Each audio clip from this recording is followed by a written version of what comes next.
Welcome to this episode of the Doug Sandquist Podcast.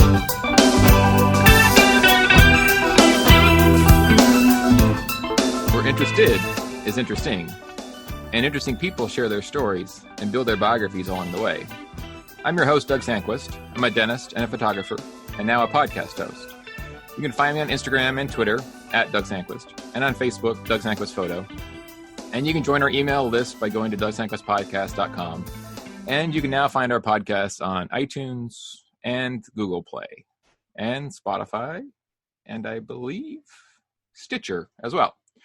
And today's guest is Brian Rueb. Hey, Brian, thanks for joining me today. Hello. It is Rueb, right? It is. Yeah. Okay. And there's no special pronunciation of that, right? Nope. I've heard some, but there's not really. Nothing. No. Okay.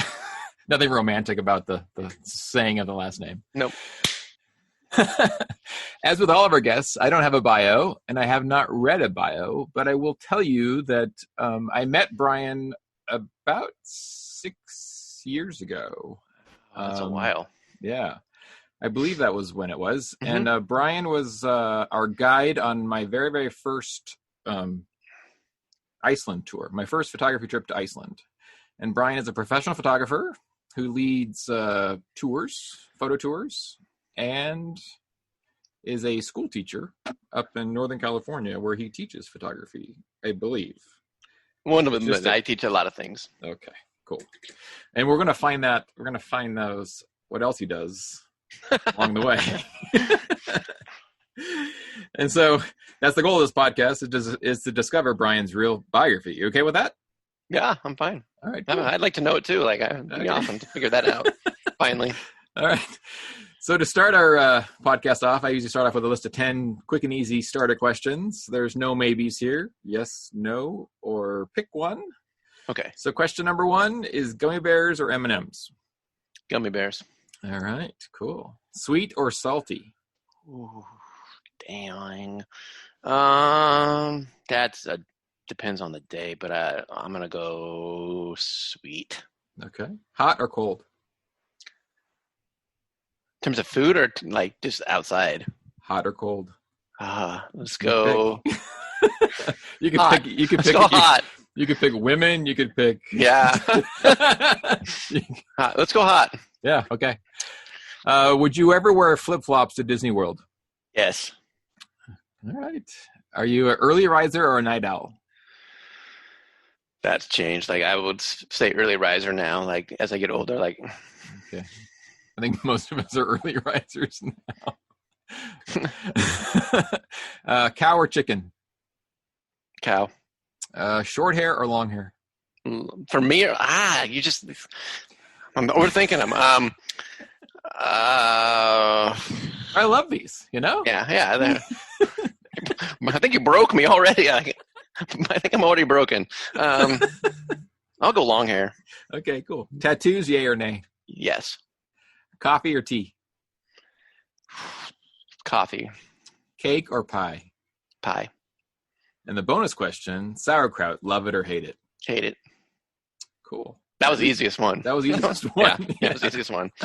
And the coffee one was hard too, because like I used to drink coffee all the time, mm-hmm. but it was giving me some like stomach issues. So like I kind of like I only drink like lattes and like things like that. Now there's like 99% milk and like coffee is a very small part of it. Yeah. I love coffee, but I was drinking 2 or 3 cups a day. Eat you up. At school. Yeah. Yeah, not good. You're my first gummy bear ever of my interview. So, yeah. I thought the funny thing is I thought right after that I was like I do like peanut M&Ms. Like I was like because I was like I just bought gummy bears like literally 2 days ago because I was at the store. I was like, okay, those look good. That's why I went gummy bears because I bought some and they're still sitting out in the garage. Yeah. But I do like peanut M&Ms. Yeah, that's cool. Yeah, and the short hair, long hair ones, they're like cool. on me. Like I mean, I have like my hair right now is getting a little bit like it's there. Like it's hasn't been maintained for a while, but that's all right. I was just thinking like if my wife came to me to ask me the same question, I'd be like, no, keep long hair. Like keep your hair long. Right. Yeah, I get it. Yep. Yeah. Yep. So there's no context to them. It's just whatever context you offer, which is pretty cool, you know? Mm-hmm.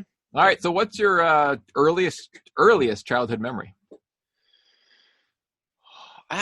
I've thought about it. I think about that some actually every once in a while. Like, what's the earliest thing I remember like being like, I don't know, maybe 2 or 3, maybe younger. Like I remember our dog having puppies. Like, and I remember like being in like the little box thing with the dog and all the puppies, and just being like having puppies everywhere. Like it's one of the first things I remember. I remember like around the same time period too, like laying on the floor, like watching soap operas with my mom. Okay, that's a cool memory.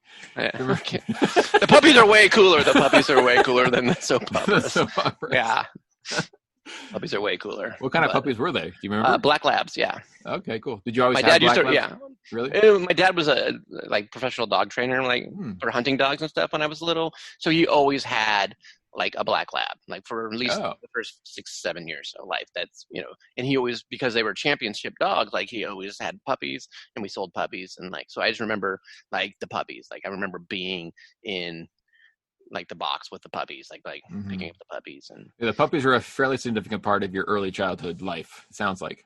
They were around a lot, but yeah. It's cool. Yeah. All right. So what were your summers like as a kid? Summers. Like, I still have the same group of high school friends like that I hang out with now that I had when I was in elementary school. So I hung out with those guys a lot. Like we played wiffle ball, like a lot of wiffle ball. We'd ride our bikes. Like we'd just get on our bikes and like ride them around. We all lived in the same subdivision. And it kind of was out away from everything. Like there wasn't anything. There was a strip mall. So we'd like ride our bikes and go to these hills and like ride jumps, make forts. We'd go to the pizza parlor, play video games. And every once in a while, we'd like ride downtown, which was like 2 or 3 miles, and we'd go buy baseball cards and hang out. Like, so we were always at someone's house, like all the time. Like that was summers, like going to someone's house to swim. We all had pools, so like we would just rotate between that. Stay the night at somebody's house, like sneak out. When we were like 6th, 7th grade, we'd sneak out, go. Never do anything like malicious. We just like walk around. Like I look back and I'm like, what do we just walked around? Like, yeah, we just walked around. Like. It sounds interesting because it's like the same. I think you're in the same demographic that I am, pretty much. Like there was a time there, like in that, the early 1980s when there really wasn't much else to do. I mean, like if you were like a 6th grader in 1983 or 4. I mean, there was no internet. There was no. I mean, barely a video games store. Sucked. I mean, yeah, video games were terrible. Like the video, and there really wasn't the VHS tapes. I mean, kind of, but nothing crazy. I mean, it was just kind of coming. If your parents could afford one, you'd use one. I mean, that kind of thing. Like 4 channels. Like there was one kid in our neighborhood named Mike. Like, and I remember he got he was like the first person to get cable. Yeah. And like he became our friend because he had cable. Right. Like it was like right when MTV started. We were like, we would do that a lot. We'd be like, let's just go to Mike's house, eat pizza rolls, and like watch MTV. Like we would just do that every day. And the box had the knob to turn the channel like up to 30. There's 30 cable channels, and you had to actually turn it. 3. Yeah. This one, like they had like a box with like the big antennas, and like and he'd be like, we have all these channels, and we were like. Our minds were blown. We're like, why is this channel just plays music? Like we're all like music. We're like, this is cool. Like you can see a video that goes. Like our minds were blown. Like we went over there every day, even though he was kind of a weird kid. We were like there every day. Yeah. And then you're like, Mom, can we get this cable thing? Because it looks pretty cool, Oh, it was like I want to say it was years before we actually had it at our house. And I was like, then we stopped being friends with Mike. Like, poor Mike didn't have any more friends. Yeah. That's hilarious. Yeah. So what was your first job? My first job was actually, my mom got me a job. She ran the office at like an attorney's office. So she like every week, like the office needed to be cleaned. So like when I was in like, I think 8th and 9th grade, like she would just drop me off there for like 5 hours, and then I would go, clean the bathrooms, vacuum the floors. It was like a criminal attorney thing too. Like, and so I always remember like, I'd be walking around like cleaning stuff up, and there would be pictures like, from cases, like these are attorneys. Like I'd be like, ooh, looking at this. Like it was all fun and games until I saw like some dead body pictures, and I was like, not looking at anymore. That might was like my first real photos. Like I was like, oh my God, like there's like just pictures of people with bullet holes in them and like all this gross stuff. And I was like, I probably shouldn't be looking at these. So I was like, let me go back and scrub the toilet somewhere. Let's go back to the dirty bathroom, because that seems a little more interesting. And I remember it paid me like $90 a month, or like something ridiculous like that. It was like $100 a month for like, every Tuesday or night or something. I'd go clean it, or after school. It sounds like a lot of money for a little for. It was like I spent it on stupid crap, but like I was like at the time I was like, all right, I got a little bit of money. Yeah, that's cool. Yeah. Yeah. So was going to college was that like a given growing up? Was like that part of your family lineage? Not really. That's a funny thing. Like I was the first one. Like, and my mom went back to school, but it wasn't until she started going back to school. I was in high school, maybe. I don't know who graduated first, me or her, from college, honestly. Maybe me. Like, I'm not sure. Maybe her. But it wasn't by too much. Like, but I was like the first. Like, it was kind of like, no, you're going to go to college. My dad went to a little bit of junior college. My mom started junior college, and then when she started raising a family, then it was kind of like put it on hold a little bit. Mm-hmm. And then it was just like the people I hung out with, like all my friends, like everybody, like just kind of that was just a lot of them parents were teachers and things like that too. So like it was just kind of like that's what we talked about. Like it was like, oh, you're going to college, and then we were like, oh, we're all going to college together somewhere. Like so it was just kind of didn't end up happening that way. But right, yeah, I think that's an interesting. I think I almost wonder like if like friends like going to college is actually more important than family because like you can definitely have like a family system that doesn't really. You may not have been to college, but if you get a group of friends that are going to go, the peer pressure kind of sends you that way, Yeah. And this is like, I think if you know people that are in college too, like, we would have our friends' older brothers and stuff. And like, they would go, oh, like I didn't have any siblings growing up, but my friends had older brothers and they would go to college and you'd be like, oh, it's so cool. Like I went to my brother's college this weekend and like, oh my God, they do the coolest stuff. Like, which is not the coolest stuff, but like, you're like, when you're like 15, 16, you're like, right. Sounds like the coolest stuff. Like they just go out and party all the time. It's way cooler than my stuff I got going on here. Yeah. And you're like, your parents don't have to tell you what to do. Like you just get to be somewhere else. Right. Yeah. So how'd you, you decided to go to college, then how do you decide what you're going to take?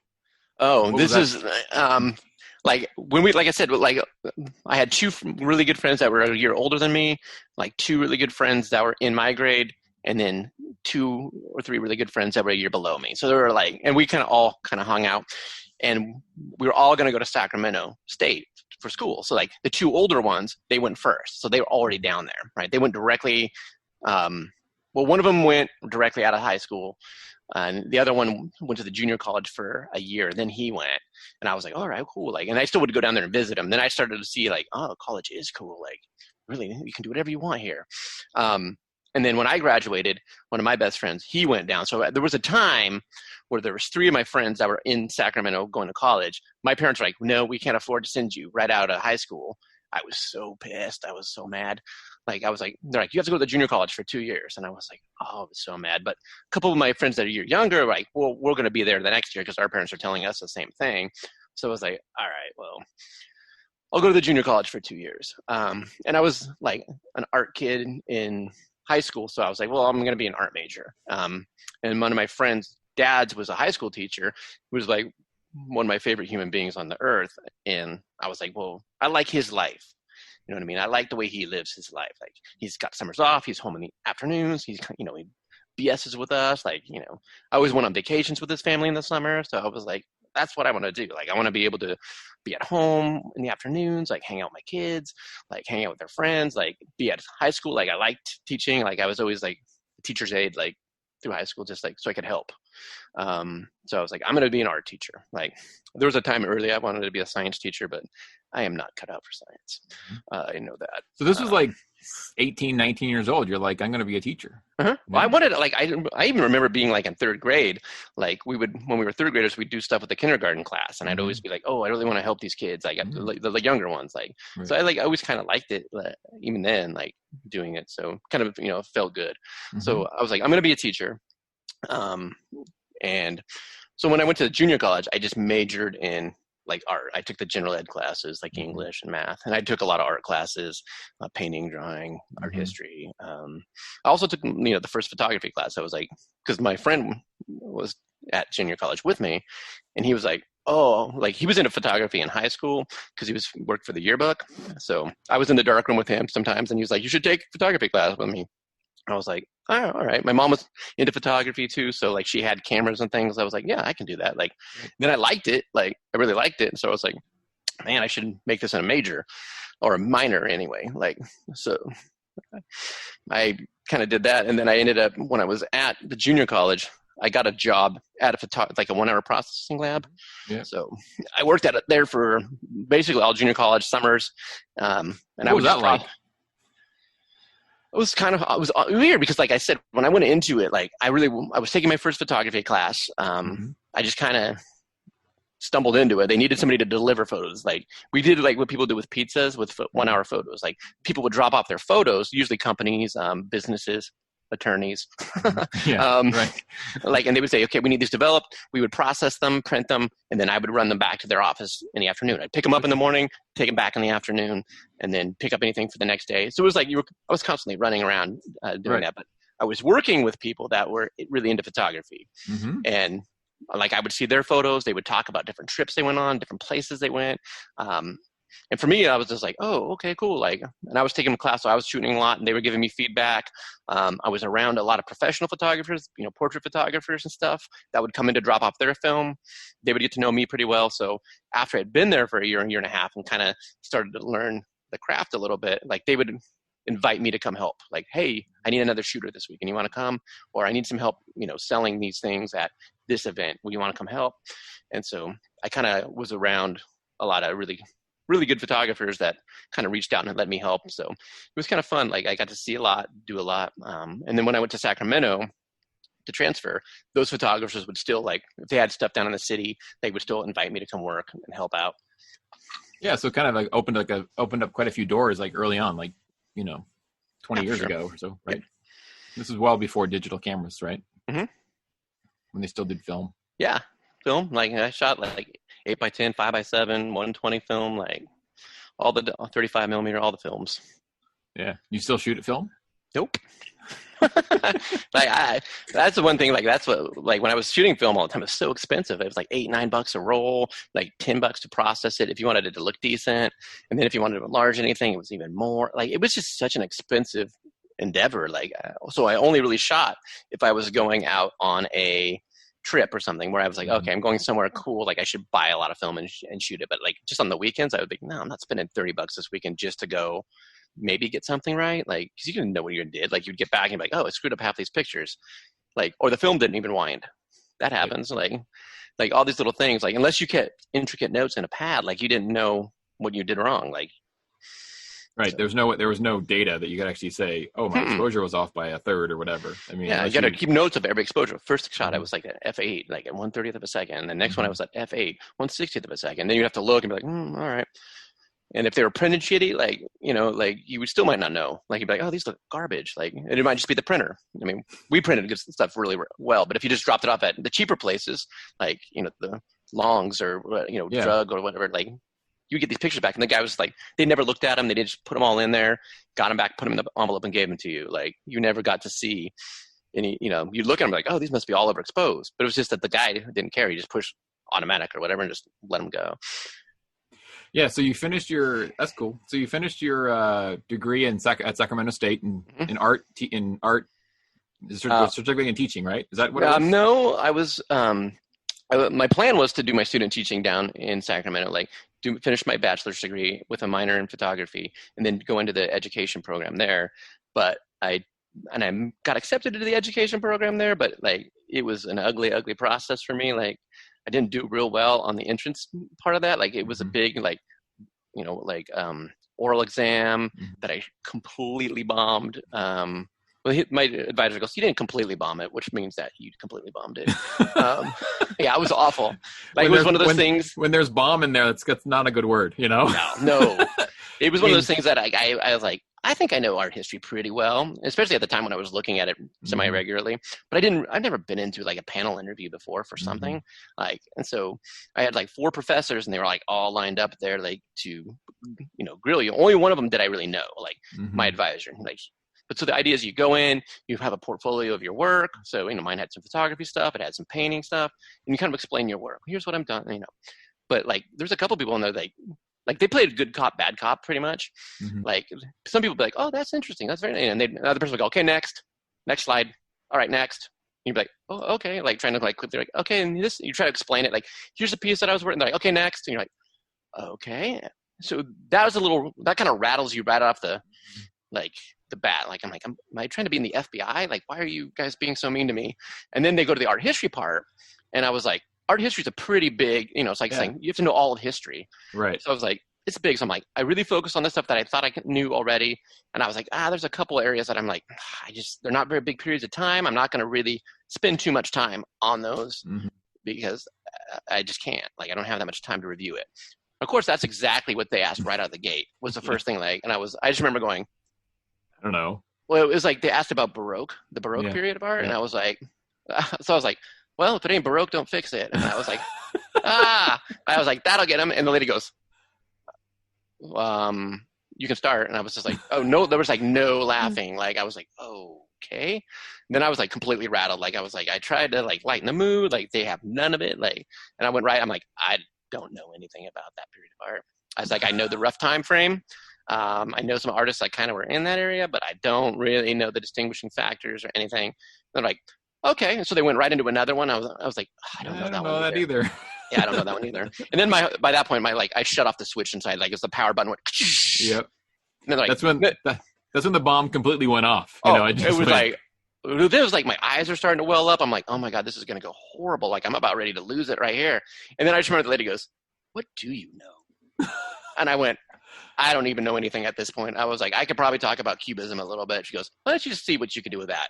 And of course, then she was coming out left field with these questions. And then I'm looking at my advisor. I'm like, could you throw me a line here? Could you come in and like, you're supposed to be my helper. Like, advocate for me. Someone do something. And it was bad. And then after a while, like, I talked for like a minute and they're like, okay, thank you.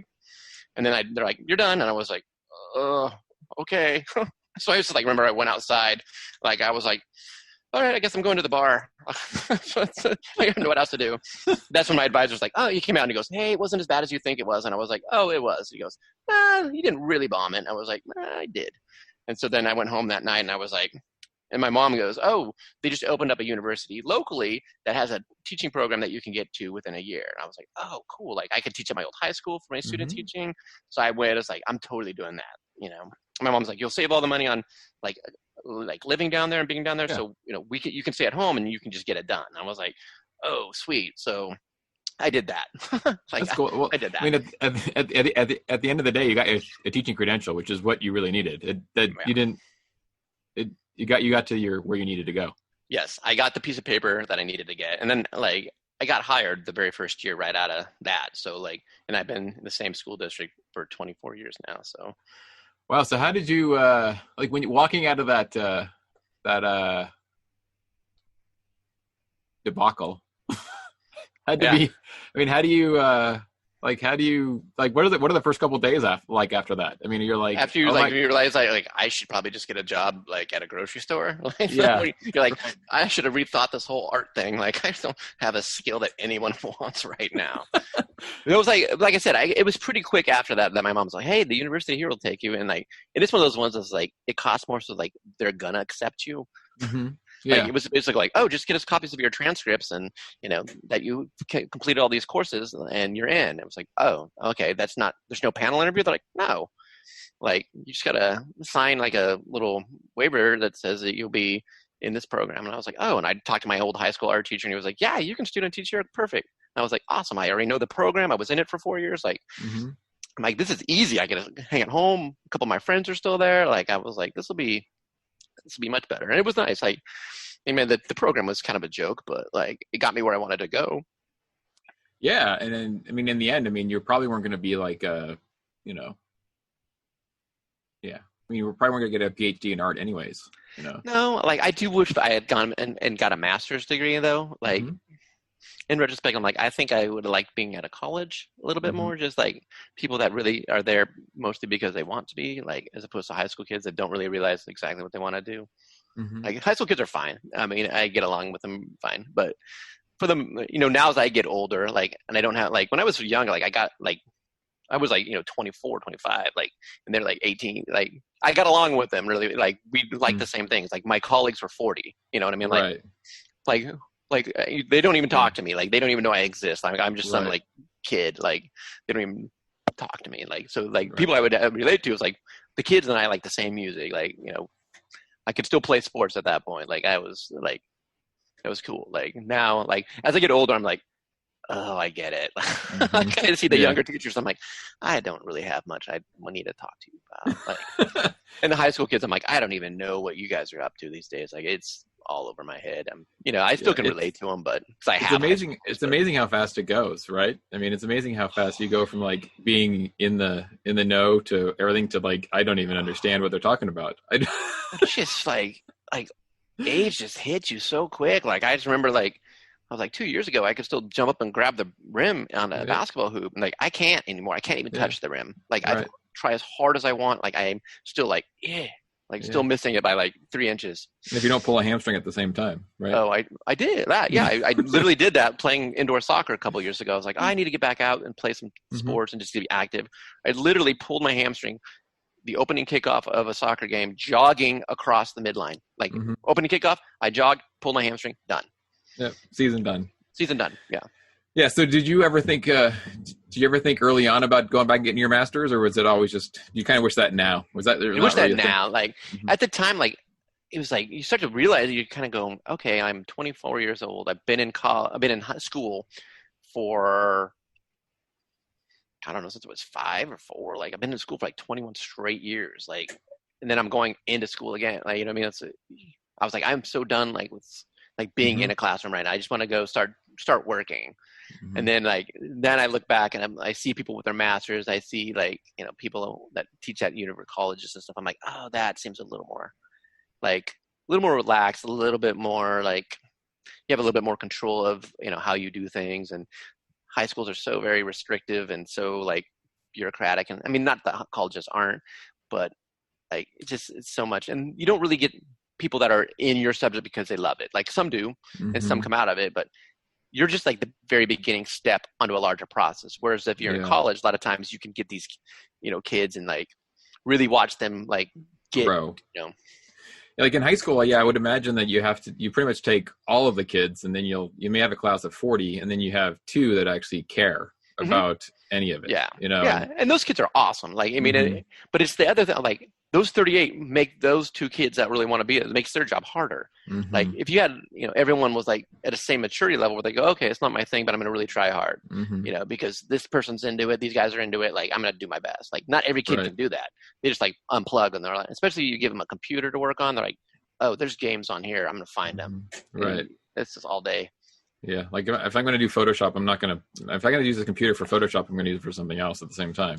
Oh yeah, that's every day, and I'm just like, oh my gosh, just do your work. Like it is, it's every day. So now I kind of go, man, I should have just gone to school one more year and got that master's. Like I'll probably go back and get it once my wife is all finished with her schooling. Like I'll get it. Like now that the kids are older, she's decided to go back and finish her degree. Okay, cool. Yeah, so I guess it wouldn't be that hard to go get, right? And then my master's a year. It'd be a year. Okay. That'd be cool. Yeah. So you got your first job out of college at the same school you did your student teaching at, and the same. No, different school. Oh, okay. Like I actually went to the job the school I'm at now. Like I actually went there. Like they had an art. There's not a lot of art jobs that open up like at any high school. Like it's kind of one of the few. Like typically art teachers get that job and they never leave. Like it's so and there's only one art teacher usually out of school. There's 4 or 5 English teachers, history teachers out of school. There's usually only one art teacher, maybe 2. So I just remember there was an opening. It was like for ceramics. And I'm like, I took 2 ceramics classes in college. I'm like, and it wasn't even my favorite. Like I didn't even like it. But I was like, I'll go to the interview, like, because it's good practice. I'm like, nothing else. So I just kind of went in with no expectations, answered the questions, like pretty honestly, like, and they asked me questions. Well, how do you use the kiln? Like if you're going to explain it to, a class, how would you tell them how to use a kiln? And I was like, I don't know at this point. Like I never used one in college. Like we weren't allowed to touch it. Like we just put our projects on a shelf and then they did it. I was like, I would do some research and figure out how to, operate one. Like, of course, before I explained it, but I'm like, I'm not gonna let the kids touch one either. Like it's a really hot oven. Like I'm not stupid. Like, so I was just like answering questions just kind of like that. And then I was like, well, that probably didn't go very well. And I remember they called me like the next night. They're like, we want you to have this job. And I was like, all right. Like, I was waiting for a job at my high school to open up. You know what I mean? Like that's what I was waiting for, is a job at my high school. And my teacher was like, it'll probably be a year, maybe 2 years before the other art teacher here retires. And then he goes, and it's easy. He goes, I want you here so you can come back over. I was like, all right, cool. And then once I was kind of locked in, I was like, I'm here.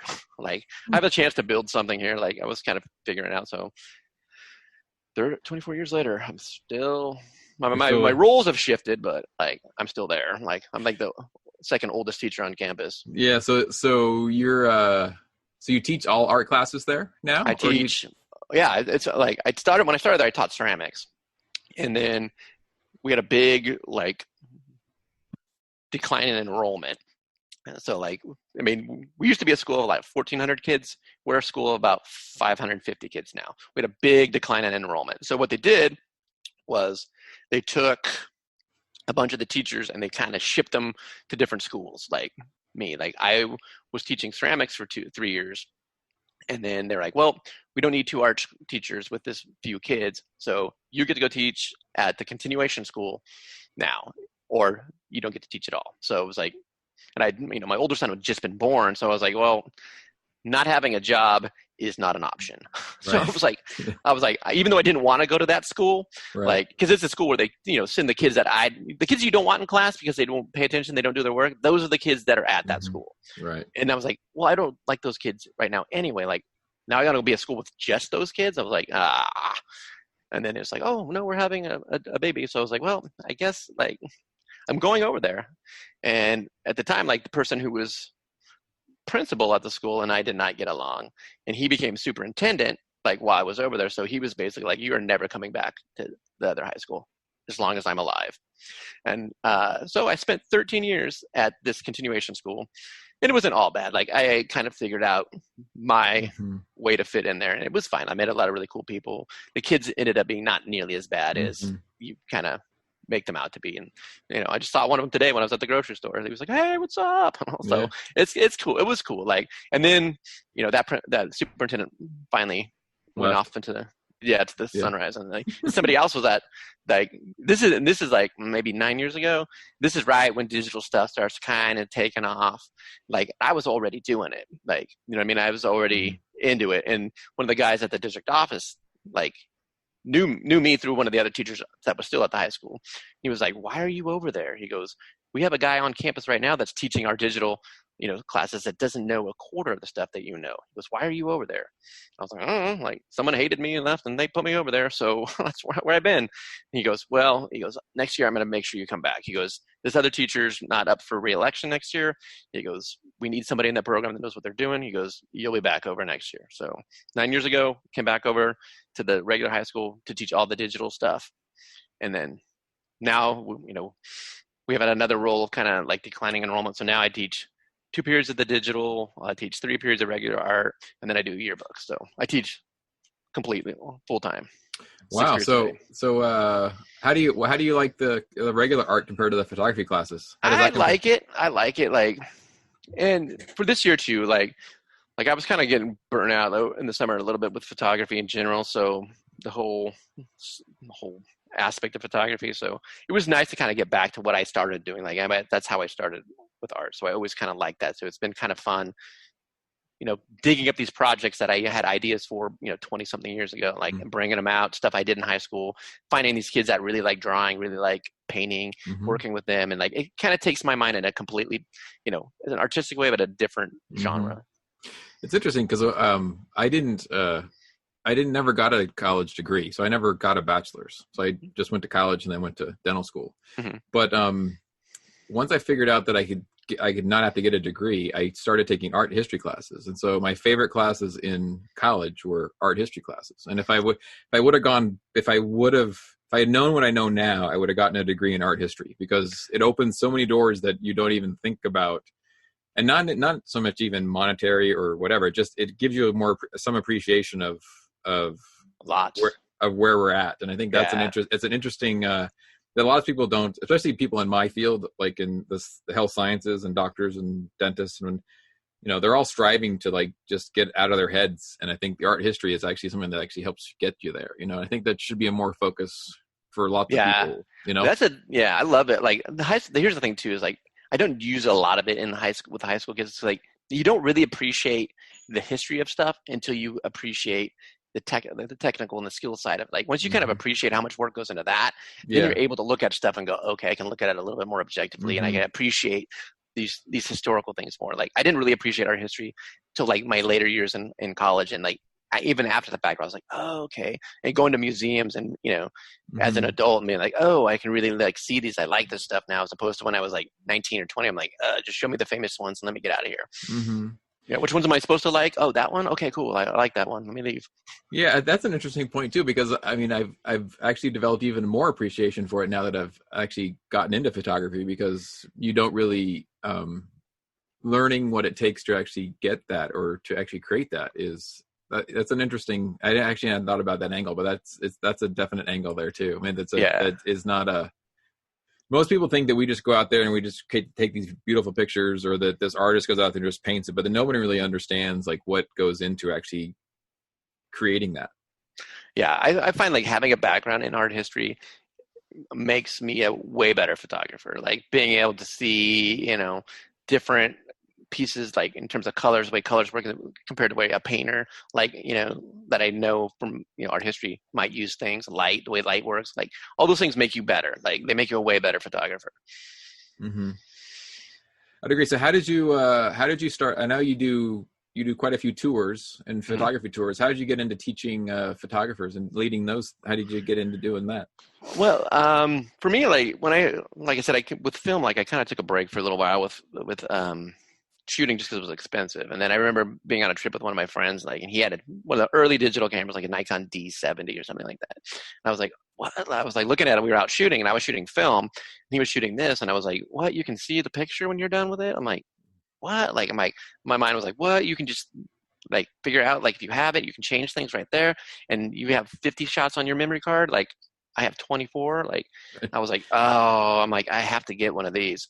And then, so like, I remember I went home, like waited, you know, saved up a little money, went and bought one, same thing. And I was like, got this Nikon D70, and I was like, I'm going to go figure out how to use this thing, like all over the place. Like, every kind of picture I see that I like, I'm going to figure out how to do it. And that's what I did. I spent about 6-8 months just like going out, like shooting waterfalls, shooting things, like going out and taking pictures. Then I was running them all through Photomatics because I had no idea how to process anything. I was like, yeah, HDR is awesome. And then like, but then I was like so into it. Like I was doing a lot of writing along with the photos as I was like kind of going through this process. And so I started just like taking little trips. Like I'm going to go to the Southwest for dogs. Like going to the Southwest and just to shoot, like going to these things, like doing all this other stuff, just so I could get a good story to write, and B, to get some more pictures that I liked.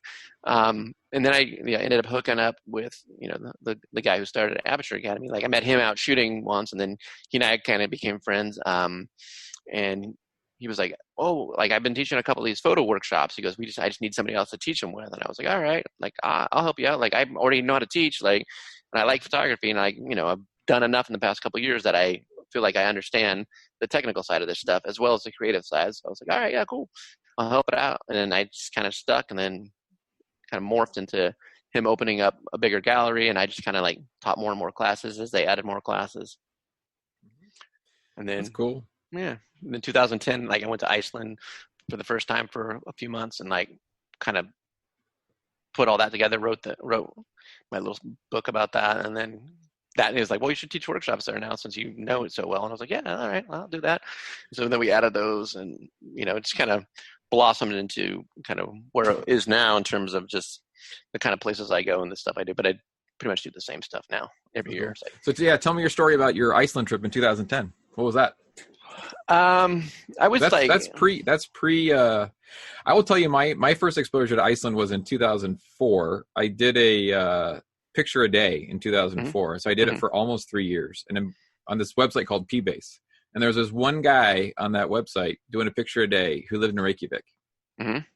And he would post pictures from Reykjavik from like 2003 and 4. And I'm like, I was just literally mesmerized. I'm like, I have to go there one day. And so that actually leaves. So go ahead. Me, like my first exposure with Iceland was like in 1988, maybe 87. Like I was like big into like listening to like the Sugar Cubes, like one of them, like pioneer band. Yeah. So like I remember like seeing them and like on MTV, and I was like, oh, I like these guys. Like I found the records, I bought their records, and I remember like seeing a little feature on them because it was like, oh, they're from Iceland. Like, you know what I mean? Like they're from this little tiny weird country. And I was like, oh, okay, cool.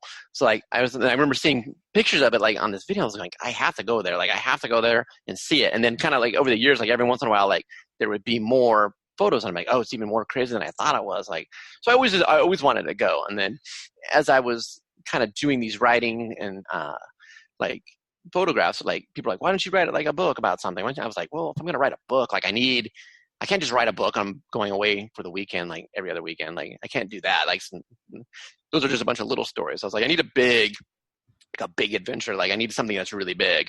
So I was like, oh, I've always wanted to go to Iceland. Like I'll just go there for 3 months. Like I'll go there for the whole summer, like after I get out of school, like, and just walk. Like I'm just going to walk around the whole entire country, and I'll just take pictures of it and I'll walk that whole thing, and I'll write a book about it. And I was like, okay. I mean, the project morphed a little bit. I mean, it's technically kind of what I did, but, and I just remember like I was like I was like doing like Kickstarter type things before there was a Kickstarter. Like there wasn't really even a Kickstarter. I was like, oh, people can sponsor it. I'll give them photos and things like that. Like, and I remember like Colby Brown, like he emailed me like, this is like 2009 or something. He goes, you realize there's like a thing called Kickstarter that's starting up that you can do stuff like that on there. And I was like, nah, this is working. Like, what's this Kickstarter thing? I don't even know what that is. So anyways, I got, a portion of it funded, saved up some money, like convinced my wife to let me go, she was super, super cool about it. Like, I don't know if I would have been as cool, like if it was a reverse thing. Like, but she was like, my wife is amazing about that too. And I'm not quite sure I'd be the same way as well either. It's interesting how that works, but I know I'm getting to the point now where she's in school, and I'm like, and she's gone like a couple of days a week. I'm like, or she'll go to a conference or something for a week, and I'm like, I don't know if I can function while you're away. Like 3 days. Like, how do you do it? Yeah. Yeah. So I went for 3 months, and it was awesome. Like, you know what I mean? Like it was fun. Like it was a really, really, really, really fun experience. And I'm glad. I don't know if I could do it again, but like it was fun. Like in it, photographically just shooting 3 straight months, like helped me a lot, like got me a lot better, like really made me focus and look for things. And like I still have, there's stuff I shot on that trip that as popular as Iceland's gotten, like in the last 10 years, like that I've still never seen people shoot, just because I was out in the middle of nowhere, like walking around, like shooting things. And so that's kind of cool. I can still see things that I'm like, oh, I've never seen people photograph that, or it's not popular, so. Yeah, it's interesting. I mean, it's interesting you say that, because like a lot of times tourism photography, or whatever the right word is for that, or however we call that, is such a big thing now that, a lot of times people, pay guides to actually take them to the spot at sunset and say, here's your spot. It's not quite as like, putting the tripod down there, and it can be literally put the tripod down there and hit the button. And and I think there's some element of actually immersing yourself in an environment and actually being able to capture it in a way that others aren't able to. That is interesting. I mean, another guest who's on a podcast that's coming out soon that I haven't put out, he lives in this country in Southeast Asia, and that's, he's able to capture things that nobody else does because he lives there. Yeah.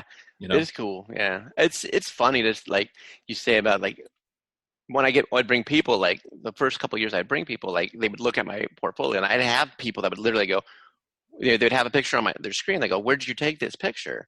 I'd be like, oh, it's, like if you go down this area, like down along the water there, it's like right in that little general area. He goes, no, exactly. Where did you take it? And I'd be like, what? I'm like, I don't know exactly. I'm like, it's that in that 10-foot radius right there, like somewhere in that 10-foot radius. That's probably, he goes, so you don't know exactly where you had it? Like, how high was your tripod? Like, where did you take it?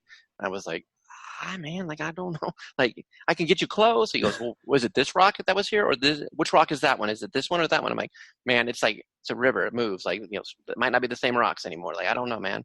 Like, right. This will work. It was weird. It's nature, right? Yeah. I think that it's interesting how it's interesting that, because that's true. I mean, so many people, after, Brian was our first guide on my first ever landscape photography trip in Iceland in 2014. I had never used a tripod until my trip with Brian. So I had never actually photographed with a tripod until that trip. So that was a new, then you did it every day. Then I did every day for, we had 5 days, 6 days. Yeah, it's like 5 or 6 days. Yeah, no, that was a fun group. Like that was a little different group. It was a little different. Yeah, we were that was the trip that Brian got a ticket on in Iceland. My God. We were I doing tell like that story 100. every year. We were doing 100 kilometers an hour or something like that, and Yeah, which is like 65 and a 55. It was ridiculous. Like, that was such a ridiculous. And then I got thrown in the back of the police car. That was like, and we're all in the van, and I was pretty much sure that like they were going to come get us, and because when he got in the car, I was like, is he going to take him away? I knew like that was the weirdest thing because the guy was just like on the side of the road like waving his arm. Like I was like, oh, there's windstorms down here. I'm like, he's probably just going to tell us, hey, it's getting real windy around the bend there. Like watch out for blowing gravel. So I just then he goes pull over, and I was like, oh, okay. So I pull over, and then he was just like, get out of the car, like get in the back of this car. And I'm like, whoa, what is going on here? Like. Like he was like real vague, like and he was like I got in the back of the car and he was just like, do you admit how fast you were going? And I was like, what? And I'm like, he goes, cameras, you need to tell you how fast you were going. I was like, well, I didn't radar myself. I don't know how fast I was going. I was like, I might have been. He goes, well, he goes, this is where we clocked you, and he had a little radar thing. Mm-hmm. He goes, do you admit this how fast you were going? I was like, what happened? Like I'm like, I have no idea. This is a weird thing. I'm like, what happens if I don't? Like he goes, well, you can go to court like in 3 or 4 months where they will send you a thing. And I'm like, well, I don't have that kind of time. Like it's like got trying to get to the van, man. I got people in the van. He goes, I was like, what do we do? He goes, you admit what you did, and he goes, and you can pay the fine right now, and then you could go. I'm like, all right, wait, what? He goes, yeah, you can pay right now, and I was like, okay. So he goes, just tell the cameras that you admit you were speeding. I was like, okay, I was speeding. And he goes, okay, now you're going to pay this fine. And he goes, if you pay it today, it's this much. If you wait, it's like 3 times as much. I was like, okay, I'll pay it today. So I'm like getting out my credit card. I'm like, here you go, pay it. And he was like, okay, you're done. I'm like, well, is this going to show up on my insurance? He goes, no, you're finished. It's fine. All right, have a nice day. And I was like, okay, bye. Yeah. Can you dispute the credit card charge later? I wonder. Yeah, that was a long time ago. Yeah. Yeah, I was like, I'll just eat it. Just eat it. Yeah, tax write-off. Tax write-off. Yeah, that's a business expense, right? Yeah, cost of doing business. Yeah. Yeah. So that was a trip from that was a exciting trip. Yeah, we only got to focus along the southern coast too, which was fine. Yeah, just fine. And you guys realized firsthand like how important it is to always go out. Like I just remember like you had people in the group like, oh, we're gonna go to bed early, and you guys, that was Well, for those that have not been, you and Bernie, you and Bernie every night were like, we'll go, we're in. And every time somebody canceled, you guys were like, oh yes. No, we're like, here we go. One thing that people don't, if you go to Iceland, people don't really realize how bad the weather is in Iceland. It's like most people see like all the beautiful pictures and all the beautiful light and all the whatever, but for every 3 days that you're there that you may get some great light, you're going to have probably 10 that are bad. That's probably about what that is, right? Yeah. Oh yeah, it's like we tell people like on our 10 days trips, I'm like, you're going to have 3 days that are amazing, that are probably the best days you've ever photographed in your life. You're going to have 3 days that are serviceable, like we're like, that's all right, it's cool, you make it work. Then you have 3 days that you wish you were not in a car, you wish you were not outside, like it's going to be awful. Mm-hmm. Like that, you just like try to pick and choose whatever you can do. Yep, you'll get all 3 of those for sure. Yeah, and if you're not, and winter's worse. Yeah, we did a winter trip, and our bus driver literally almost didn't want to go. Like he's almost like, we won't go. It was like 80-mile-an-hour winds going down. I did that. I had that too. Like in my little it was like we were over kind of in Snaefelds, and we were just like, oh, in the morning we were supposed to just drive over and go to Vic. Like it was going to be a long day, but we left early, like on the side of the mountain range that we were on. I'm like, oh, it's all right. It's it's cold, but it's clear and there's no wind. It's perfect. And we started to go over this pass, and it was just like 90-mile-an-hour winds, like snow drifts, like 2 feet deep across the road, like wind, like you couldn't see more than like 5 feet ahead of you, like you couldn't even see. I was like, oh, that's what those big poles are for with the little yellow thing. I'm like, now I get it, because I can barely see them. Right. And then there's people coming up behind you. It was so bad. I was like I was just like white knuckle the whole time, like trying to go. I'm like, this pass isn't like that far, but I'm like, it took me, I was going like 2 miles an hour just creeping. And luckily, I know that area. So I was like, I know at the bottom of this pass, there's like a gas station, or there's a facility. Like, we'll just go in that parking lot. It might be kind of miserable. We'll just sit there and we'll wait out as long as we can. And so we got down there, and I parked, and like, it was a little cafe, like kind of hotel thing. And I remember we were like, well, let's go inside. And people were like blown across the parking lot. It was like blowing people like away. Like, and so we kind of got in there and we sat down. I was like, okay, this is cool. Like, and then I'm like, this storm's not going anywhere. Like, it's bad. And you're looking on the map, like everything's shut down in the whole country. So I just remember I walked up to the lady at the reception and I was like, do you have any rooms available? She goes, yeah, we have like 5 or 6. I was like, I'll take them. I'll take all of them. Like, I'm like, we're staying. And I was then we had a place and it was awesome. We just put our stuff down, took a nap, came back, ate in the restaurant. Like, and there was like 65 other people trapped in the same restaurant for most of the day. Mm-hmm. It was awful. Yeah. So our winter trip, we get there, we get to the lagoon and, 60-mile-an-hour winds getting there. There was no ice in the lagoon. Yeah, it was all blown all the way. and it blown all the way away. And then we were supposed to go in the ice caves, and it was raining because it was a warm storm, but it was like, wind. It was a major windstorm. But so fortunately, it wasn't cold. But all the ice caves were flooded and not safe for us to go in. So we literally hunkered down for 3 days, and we finally got in them. But that was Iceland's pretty crazy that way. Yeah, that was the worst weather I've ever seen in my worst driving, worst weather I've ever seen in my entire life. Like I was like, I'm gonna kill like 7 people. I remember we were driving. I'm like, oh my god, I'm gonna kill like all these people. And then one of Yuri's little purple, red things like drives by and passes me, and I was like, oh my god, I hate him. Yeah, that's why. That's why his big crawler was like right by me. I was like, oh, I wish I had that thing right now. Yeah, that's why he has those things, right? Yeah. I'm like in a Ford Explorer, like. This isn't good. Yeah, I was like, this is not good. So what other hobbies do you do? Coach basketball. I've been coaching basketball for a couple more years. Like I did it a lot when I was younger, but now that my son's playing, like I've been helping coach basketball a little bit. Really gotten into cooking, especially now that I'm home all the time. Like, I mean, I've always been like into cooking. Everyone in my family is cooked, but now that I have all this extra time, like I'm into like, oh, what kind of recipe? Like I have all day. Like I can cook all day long now. So like I've been really into like just getting back into cooking. That's cool. Yeah, that's like, cool. Yeah. All right, what's your greatest success? What do you call that? Oof. Right now, like the thing that I think I'm most proud of is like that I have like I'm proud of being married for 20 years. That's nice. Like it's hard. Like the longer you get married, the harder you realize it is, and it's like I'm constantly in a process too where I'm like it's like everything kind of goes full circle. Like I said in the beginning, like I was super busy. My wife was at home, like hanging out with the kids, doing her thing. And now that she's back in school, like she's super busy. And like her next 4 to 5 years look like she's going to be swamped with school projects and things like that. And I'm like, all right, well, now's my time to kind of like pick up this and try to like, right. And it's not easy to adapt sometimes. But you start to look back and like, oh man, I wish I would have known what I know now. Like I maybe would have done things a little differently. Maybe I would have not been so busy, and try to do some of those things differently.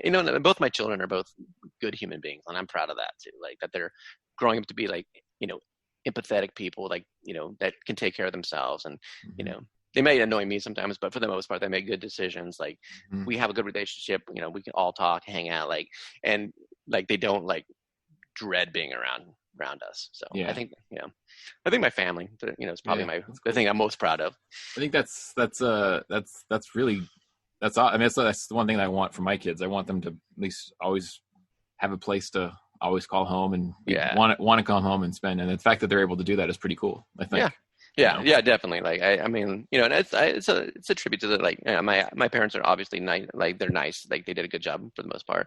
But like having parents, like my friends their parents were both teachers. Like I was over there all the time too. So like, and they're still really good, friends with the family. Like so, like seeing the way that they raise their kids, and I'd be able to take pieces of that and go, oh, I like what they do. Like I like the way I like the way they have their like family camaraderie. Like we want to bring that into our family. I mean? My wife had people like that too, where she was like, oh, I want my family to be like that, where the kids want to bring their friends over, or they, what I mean? Like we know their friends, like, and they feel comfortable bringing them over. So, right. Yeah. I think that's really needed today. I mean, I think there's so many dysfunctional people that, we have friends and family that don't even want to go see their families and stuff. And the fact that you want to stick around your family is pretty cool, I think. Yeah. It's like I said, it's a work in progress, and it's like I'm sure if you ask my wife what I'm like, I know I've screwed up my share of stuff like along the way, for me too, it's just like being willing to like go, oh hey, like I realized that maybe I wasn't my best human being at this point. Like I need to change those things. You know what I mean? Like once I know better, then I can do better. So it's cool. Kind of that too, realizing like, okay, like sometimes, a lot of times like I have to change things about myself in order just to be better for all three of them. Like they're all three right now doing such cool stuff. Like their potential for all three of them is so great. Like I feel like, I mean, like, yeah, I could do more stuff, but I'm like, I kind of know like photography wise where like for me to be at the level that I would want to like ultimately be like would require me being gone almost all the time and more money than like I'm going to ever make. So, you know what I mean? Like I understand, like I'm kind of peaked where I'm going to be for this section of my life. Yeah. Whereas like the other three, like they all have endless, like they have so much more potential to go do cool stuff. I'm like, so it doesn't matter. Like I'm fine just like at this point, just kind of being like, cool. Like let's watch you guys be amazing and celebrate that. And then I'll down the road again, like, you know, maybe I'll figure it out. Yeah, I'll figure it out. Like I'm not trying to be like National Geographic photographer of the year anymore. Like, right. I just don't have that kind of time or money to be able to go do the stuff. I mean, I know I could do it. I just don't have that time and money. And it would be selfish for me at this point to put their, you know, kind of their dreams and their stuff on hold for me a lot of times while I was gone. So I'm like, it would be selfish at this point for me to keep trying to do that. Yeah, I remember one of my mentors actually talked about like seasons of life, and I think that's like what you're talking about is just kind of like understanding what season of life you're in, you know. And I think it's an interesting thought bubble that I think, you know, if you started thinking about your seasons of life, you know, and you're in your 20s, I think, you know, maybe that kind of puts things in a more perspective as far as, you know, how you could plan out, you know, say within the next 60 years of your life or something like that. Yeah, I think that'd be an interesting idea if you could somehow propagate that somehow, you know. Well, it's like my wife and I like kind of like we were kind of chatting about this the other day. Like it was like we're kind of in a weird like season. Like we're at that stage where it's like she, you know, like next year she's gonna have to. I mean, she's not gonna be too far away, but she's got to go live out of school because she's gonna get her master's degree and she's got all this research to do. So like as she is now, she drives an hour and 45 minutes to school and back every day. I'm like, that doesn't make any sense. Like, 15 hours a week that you could be studying instead of just sitting in the car. Like, that doesn't make any sense. So, like, she's going to have to live down there. And then, you know, I'll go down on the weekends or she'll come home on the weekends. But it's like, I'm like, we're going through this weird, in our 40s, like, we're going through this weird thing that most couples do in their 20s. I'm like, like a 40-year-old. And then we're also getting ready to, like, both kids are, like, kind of at that age, too, where they're almost ready to get out. I'm like, we're, like, getting with all these kind of weird big transition things like all in 1 year. Like she's handling it very well. Like I go through periods where I don't handle it so well. Right. Yeah, but I think that's the thing. I mean, I think you could try to, you know, back to my scenario of like, you know, the seasons in your 20s. I think understanding that, you know, as every decade changes and as life changes, the season changes. And I think you just have to be willing to like just understand that, you know? Yeah, I like to see, like, I feel like they all feel like they're in spring, like I'm in winter. Like, that's what it feels like for me. Sometimes I'm like, they're all like excited, like they have all this cool stuff, and I'm like, sometimes I'm like, not as excited as I should be for all of them. Like, I'm always like, well, that means I'm gonna have to, yeah. I'm like, sometimes I gotta, like, that's the part is like, I gotta get out of my own head sometimes, just be like excited for all these cool things that they're doing. I have to make sure the lawn's mowed here and the water stays on here, you know? Yeah. And it's like, and they're, you know, they're making sacrifices too. And sometimes I forget, like, you know, it's like, it's not easy, like, for my wife to like have to, I mean, she studies all the time. She's working, like, she's like really, really good at her school craft. Like she's really good at it. Like, and she's going to go a long ways. And sometimes I'm just like, oh yeah, but I didn't get to see you yesterday. I'm like, she's like, yeah, I put up for you being gone for 3 months in a row. So you could go out and play cameras. Right. Yeah. I was like, okay. Yeah. I need to man up. Yeah.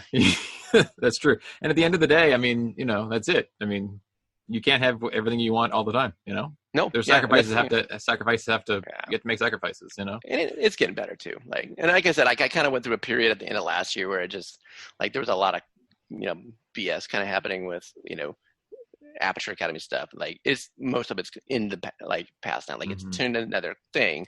Like it's turned a corner. But there was a lot that was like kind of building up for a while that I was like, not good. So like once, you know, that kind of happened, and like then there's a lot. So like been kind of like taking a break from really being an active part of the photography community. Like, you know, I'm trying to kind of get back into it a little bit because I do love it. But like there was a while I was just kind of like disenfranchised with the whole, like, you got to try to be like a celebrity. You got to try to make sure, like, I'm like, you're just a photographer. Like you just take pictures. Like landscape photography is literally the easiest art form out of all of them. It's so easy. Like you don't have to, I mean, so that's why they like have to like invent all this stuff, like just creating questions just to start arguments, creating content all the time just for the sake of making something, like being on camera all the time, like trying to dress a certain way all the time. So you have this brand. I'm like, I can't do that. Like, that's not how I am. Like, I can't do it. So I'm like, well, if I can't do it, like, what am I convinced I could do it? I just don't want to. Yeah. So explain landscape as being the easiest art form of all time. There is. Explain that for me. Yeah. All right. It's my favorite. That's my favorite thing. Even though I feel bad because that's what I do. Like, I feel like I'm crapping on it. But well, no, because I'm going to preface this by saying, because I will say this, because I have friends who literally they ooh and all over my photos, and I'm like, I just sat out there in the middle of the night and put my tripod there and waited for the light to turn on, and I took a picture. And that's kind of how I'm interested to hear you. I'm interested to hear what you have to say about that. It's in here, like, for me, that you look at all the other art forms, let's say painting or drawing or playing guitar or even cooking or ballet or like all these other like fine art forms. Like, you can't go to a workshop for a weekend and come back at the end of that weekend and have something to show for it. Like, if I go to learn how to play guitar for a weekend, I'm still going to suck at guitar on Sunday. Even if I go on Friday, like, I'm like, oh yeah, like it takes years for your calluses to build up, for your hands to get, accustomed to doing that thing. Playing the piano, like cooking, like you have to learn how all these ingredients work over the course of years. Like, people don't go work in a restaurant for a week and come back and go, I got it. I figured it out. Like, I'm going to make you guys the best thing I've ever made. Like, and like understand how all this stuff works. Painting, you can't go to a painting workshop for a weekend, come back and you're like, well, I'm pretty much the best painter in the whole entire world now. Like, what about golf?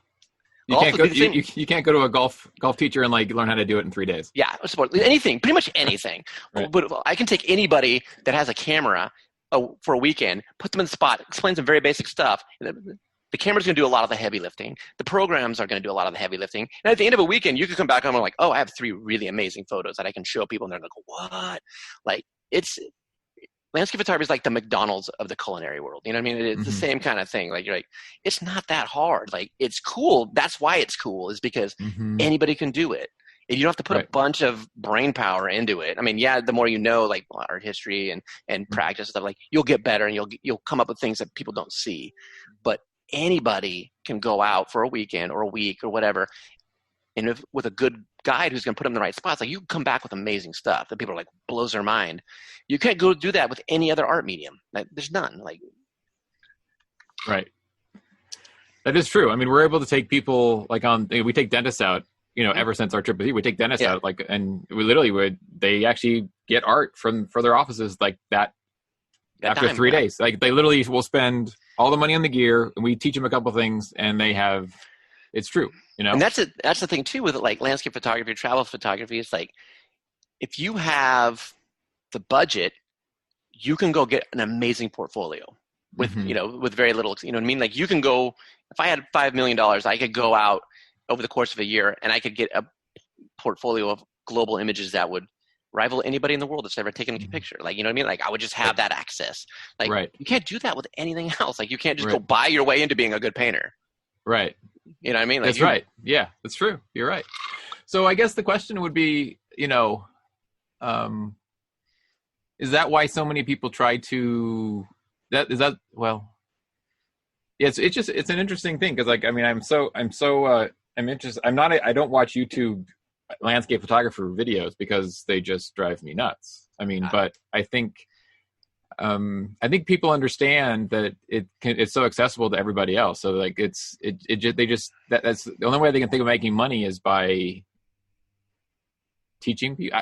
It's interesting to me, I guess, It is. It's with photography, like, to make money is like, it has to basically become your whole entire life focus. Like, if that's your sole source of income, so you have to do the videos. You have to be available all the time. You have to do something like 24 hours a day. Like, I mean, it's like Yuri, like, he's constantly, his business constantly has to pump stuff out all the hours of a day for every time zone, everything, create content all the time to keep people coming. And he's lucky he's in a really good part of the world that people want to be in right now. But, there's other photographers too. It's like, if you look at them, like, it's every single day. It's all about brand. It's all about posting 3-4 times a day. It's on stories. It's on this. It's everything. You have to do it all the time. And you have to work with the different companies. And there's not these many other genres where you can be like 19 years old, straight out of high school, learn a skill over the course of a couple months, and now you're like an influencer. Now you're out working, like 19 to 20. Like, there's no other ones that you can really do that. Like other crafts, like take years to perfect where you get to the point where people consider you a master or whatever. Like that here's like, you go out there photograph. Like I remember meeting somebody like who's actually a friend of mine now, like Andrew Studer. I remember meeting him. I think it was on the trip with you, maybe. And he was like 18, 19 years old. He was just kind of starting out. Like, and I'm like, I remember he accidentally grabbed my tripod, and I was just like, what? Like, I was like, who is this kid? He was like, yeah, I'm teaching a workshop. And I was like, this kid's like, I have a kid older than this kid at home. Like, who is this dude? Like, my professional photographer. Like, and then his stuff is really good, and he's really, really talented, and he works really, really hard.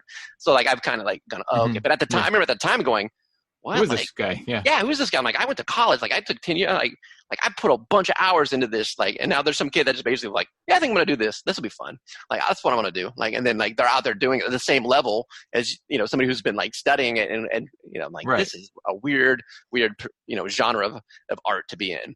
It is, yeah. Because I mean, if you think about a sculpture, or you think about a painting where you actually have to like put it on paper. I mean, it's far and different. It's only one of those things. That's it. Yeah. You make that, and that's the only one there is, really. Right. Yeah. Yeah, it's interesting. I mean, it's an interesting world we've all kind of fallen into. I mean, I do it just for the love of it. I mean, it's interesting how, because I kind of feel like the same way. I mean, I kind of feel like I just stumbled into it, and I love it just because I love it. But it's not that it's anything, like that I'm doing trying things, to find that I'm not doing anything special with it. Yeah, I'm trying to find that part again. Like it's like I said, there's a bunch of crap that happened last year that kind of made me the point where I was like, I don't even know why I did it for 10 years. I don't know what I was doing. Like I was wasting my time. But so I kind of like basically like from about September all the way through the last year, like I was almost not a participant in photography. Like I still haven't really gone out and shot just for the fun of shooting at all. Like I just haven't had the desire to like, I could look out and be like, oh, look at the sky's blowing up. And I'm like, I don't even really care. Like I'm trying to like go through images I have now and try to like every once in a while, like I'll go through a period. I'm like, oh, that was fun. Like I missed that. Like but it's always, for me too, it's like, it's always been about the connections with the people and the experience as a whole, as opposed to just the pictures I got out of it. Mm-hmm. You know what I mean? Like I would much rather go on a trip with a bunch of friends and photograph one day and here and there, as opposed to just like go live and breathe photography. Like, yeah, for me, it's about the experience. And so it's about the experience of who the people I'm with. And if we happen to get images, that's great. But if I can get a few people that I really liked hanging out with, and those have been those relationships that actually have changed me forever, Yeah. And then we have experiences that we can actually go back to, which is pretty cool, Well, that's something too. Is when I talk to the people about the trips, like even us talking, like we haven't mentioned one of the images that we took on that trip yet. Like It's always about like, oh, this happened or this happened. This was fun. I remember this. Like, and that's the way it always is. I never come back and like, I don't remember. Like, I just remember I got this epic calm. Like I don't ever talk about the images in that way. Like the images, I'm like, there it is. Like here's the fun stuff that happened. Like this is the reason I went. It was for all this stuff. Not the pictures are just bonus. Yeah, it's wild because like we call them landscape photography tours, but really they're just people tours. They're just a reason for us to go get to hang out, Yeah. And I think ultimately that's the lesson in all of that. I think. Yeah, it's just to eat good food, see cool things, like have good conversation, like be a little bit different part of the world. Like that's really what it's about. Like if you get some nice images, cool. If not, like I used to be like, oh, like in the beginning, I'm like, man, I'm so pissed. I sucked all week. Like now I'm like, what is it? I don't care. Yeah. Well, I mean, we went to Italy a couple of years ago, and we when you go to Italy in the Dolomites in the winter, you're supposed to get like amazing clouds and amazing weather, and you're supposed to get the atmosphere around all the peaks. And we never saw a cloud for 7 days. I think I remember seeing you guys were there. Yeah. But in the end, I mean, you still have great memories because who were the people we were with. So that's all that really what matters, Yeah. That's cool. For sure. So, I don't get to see those people as much, you know what I mean? Like that's the thing I miss is like some of the photographers like in the beginning that I would go shoot with, like I don't hang out with them as much anymore just because everyone's trying so busy to like stay afloat or be a part of this industry. Like you don't be like, hey, we just go shoot for a weekend. Like that doesn't happen, Well, yeah, especially in the landscape photography world, if you're not on, you're not on. I mean, there's no residual income in that world for the most part. I mean, no one's paying you for a membership program to be part of your club in that world. No. I mean, there are people that are probably trying, but I mean, I'm guessing most people there's a lot more people struggling at it than not. Yeah. Especially right now with COVID. I mean, because their tours are all gone. I mean, these people who have made a living doing tours is pretty much, they're screwed right now. Yeah, it's going to be interesting to see what happens after this comes back out. Like how much people are willing to go travel, how much people are willing to go do. Like it'll be an interesting chunk of time for sure. I mean, there's not going to be that many people that can actually are willing to pay for Zoom, training. I know this. We've tried to sell some. Like I've had 2 classes where 0 people have signed up for, which I'm fine. Like I'm like, well, whatever. I don't care. Whatever. Yeah, that's cool. What's your greatest inspiration? Ooh, the things that inspire me, like it's just like looking at like friends, families, and people that like have been married for 50 years, like things like that inspire me. I'm like just to be able to like kind of go through those kind of waves. That stuff inspires me. In terms of like that, what I mean? It's like I just want to like get to that point where it's just like you kind of feel like you look back at your life and you're like, okay, I still have the same people around me, and now that bond is much stronger, and now we're in a good spot. And then that like, okay, my kids are going to hopefully carry on that tradition. Like they're going to see the work and they're going to carry it on. They're going to pass it on to their kids. Like in terms of like artistic stuff, like I don't really like there's very few things I look and I'm like, oh man, I'm super inspired to go photograph now. Like there's a lot of really good stuff out there now, and so it's just kind of all kind of goes in like, oh, it's all really good. Mm-hmm. But like I said, are you one that like once you shoot it you don't want to shoot it again, or will you go back and shoot it again? I have to. That's the thing. It's like I go back to the same place, so I because of that, like every time I go back I try to find something different that I haven't seen before, a different way to look at it, a different way to process it, or a different section of something. And I always do. I'm always able to find something that I've never seen before, or a way I've never seen it before, and that comes with that familiarity. Mm-hmm. Yeah, because I have some friends who say there's a one location. Well, I've already shot that. I'm not going back. And so yeah. I'm in the clan of it's always different. I'm always there to find something different about it. There's some places though, like local places that I've been to like a couple dozen times. I'm like, I don't know, like if I want, like it's been so good, like I'm like, I don't know, it's gonna go down there and just sit for something that's gonna be like a 6, and when I've already had 10s, like what I mean, like that's gonna. Yeah, there's in my quarantine, there's been a couple days I'm like, I should go shoot, and you look out there and like, it's gonna be a 5. I'm not gonna go, Yeah, I do that. That's literally almost every day. I'm like, nah, not worth it. Yeah. What keeps you moving forward? What keeps you going? Right now, like I said, like I'm like really enjoying just like seeing how much potential like all the rest of the people in my family have. Like I'm like figuring out like I'm just kind of like a stay-at-home like dad right now. Like I do cook dinner every day. Like what I mean. I make my wife her stuff in the morning, get ready, send her off to school on Monday, Wednesday, Friday. Like on Tuesdays and Thursdays, like when we don't have school stuff, like we just go walk around, like try to get the kids some exercise, like see what they're doing, like also like I'm just kind of like. That's cool. Trying to get like adapted to like just being a home person, like what I mean, like just being comfortable, just like being, hey, I don't have to have like all this stuff that I do. Like I don't have to be busy all the time. Like that's because I'm always so busy. Like like teaching full time, going on workshops most weekends, going out and shoot. Like I'm so busy. Like that's what I think I'm having a hard time adjusting to now. Sometimes it's like I'm not busy. Like I don't. Mm-hmm. I have all this free time. Like how do I like just get out of my own head and just be content not being busy, or just make hey, just being at home just to be able to make stuff right if people need it, like what I mean, like help out when I'm needed. Yeah, I think a lot of us are in that same boat right there, trying to figure out where we're at, figure out what that means, Yeah, I'd like to figure out another hobby. Would you? Yeah, I don't know. Like I was like trying to figure out something that I could do, like just to keep myself occupied, and like because like I said I haven't really had the desire to really go out and photograph much. I'm hoping that'll change when spring, or we get out of this, that like go shoot a little bit. But like I'm trying to figure out something else to do. Like I just I kind of feel like I did photography, I still do it, but like I feel like I don't know. Like I said, without the time and money aspects, I'm like I don't know how much better I could get or how much more I could get. What I mean? Mm-hmm. I feel like I get what I need. Yeah, I think you do need. Yeah, you do get to the level where if you don't end up going to like far reaches of the earth that no one's been to, then there's not much more you can do with it, right? Yeah, and I get that. I mean, so I don't know. That's cool. Yeah, hey, I've actually we've been going for like a while here. Yeah.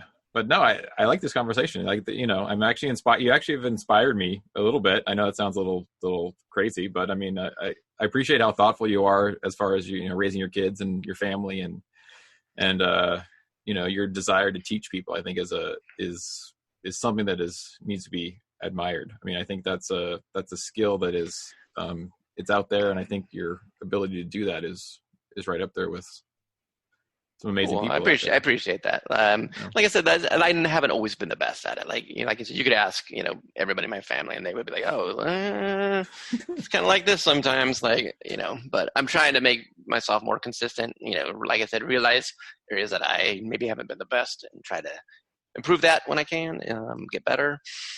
But I think that's the part that's missing in so many, that needs to be told. I mean, it's like, I think all of us are hopefully on that path. And if we understand that, then it allows us to keep getting better. I mean, if you don't really understand that you have deficiencies, then I think that's the worst place in the world. I think the keys sometimes is like you have an event, or like in my case it was like a big event with a bunch of little very minor events, kind of like forced me to like, whoa, like kind of like come down to a different level. But I think that once you get back to like what you feel is like a normalcy, like a comfort level, I think for me the point will be like, once I feel comfortable again, is not getting back to that point where I neglect those duties, those things that I should be doing, like those, every day. Like that's my thing, is to be like, cool, once I get back to the point, like, cause right now I feel like I'm on overtime. I'm like trying to make sure everyone's happy, make sure I'm doing my part, like overdoing it probably, and sometimes, but like be able to go, okay, now that I feel like everything's kind of